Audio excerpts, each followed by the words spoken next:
Hello guys, welcome back to my channel. It your dad little princess. So విశాఖపట్నానికి వెళ్ళడానికి కారణం ఏంటి అంటే బికాస్ ఆఫ్ నాకు ఒక ఎగ్జామ్ అయితే ఉంది. ఇంకా మేము అటెండ్ చేయడానికి అయితే విశాఖపట్నంకి అయితే వెళ్తున్నాము. మాకు ఎగ్జాక్ట్ 18 hours అయితే పట్టింది. మేము 4 o'clock ఎక్కాము సాటర్డే. సండే 8కి అయితే దిగేసాము మేము. సో ఇంకా నేను నా ఫ్రెండ్ అయితే డ్యాన్స్లు అన్నీ వేసుకుంటూ కాసేపు అలా ఎంజాయ్ చేసుకుంటూ ఉన్నాము. మెయిన్ థింగ్ ఏంటంటే మేము డ్యాన్స్ ఎక్కే ముందే బస్సే మాతోటి డ్యాన్స్ వేపిస్తుంది. సో అంత షేక్ అవుతుంది బస్సు. సో ఇంకా చాలా క్రేజీగా అయితే ఎంజాయ్ చేశాను నేను నా ఫ్రెండ్ అయితే. సో ఇంకా ఫుడ్ అయితే ఇంట్లోనే తెచ్చేసుకున్నాము. 9 o'clock అయితే బస్ అయితే స్టాప్ చేశారు.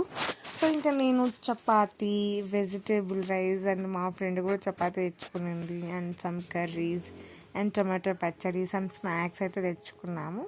సో ఇంకా లైట్ మ్యూజిక్ పెట్టుకొని నేను నా ఫ్రెండ్ అలా ముచ్చట్లు చెప్పుకుంటూ రీల్స్ చూస్తూ ఇంకా ఫుడ్ అయితే తినేసాము. మెయిన్ థింగ్ ఏంటంటే బస్సెస్లో వెళ్ళడానికి ఈ మధ్య కాలంలో చాలామంది సఫర్ అవుతున్నారు. ఎందుకంటే ఇప్పుడు బస్సు కాలిన ఇన్సిడెంట్ జరిగినప్పటి నుంచి ఫుల్ సఫర్ అవుతున్నాము. ఇంకా మేము అలా స్లీప్ అయితే వేసిన తర్వాత పోలీసులు అయితే వచ్చారు చెకప్కి.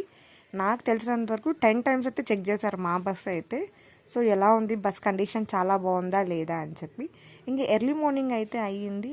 ఇంకా నేను చాయ్ తాగడానికి అయితే దిగాము. చాయ్ అయితే తాగేసి సూర్యభగవానుడు కనిపించాడని చెప్పి కాస్త శ్లోకాలన్నీ చదువుకొని బస్ అయితే దిగేసాము.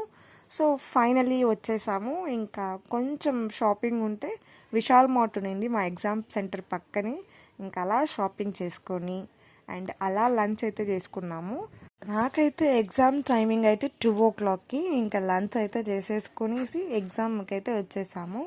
సో ఎగ్జామ్ అయితే అయిపోయింది గైస్. సో వైజాగ్ అంత తిరగడానికి అంత స్కోప్ అయితే లేదు, టైం లేదు. సో ఇంకా చెలో టు తిరుపతి బస్సెస్ అయితే అవైలబిలిటీ లేదని చెప్పి ట్రైన్కి అయితే వచ్చేసాము. That's it guys. Thank you for watching.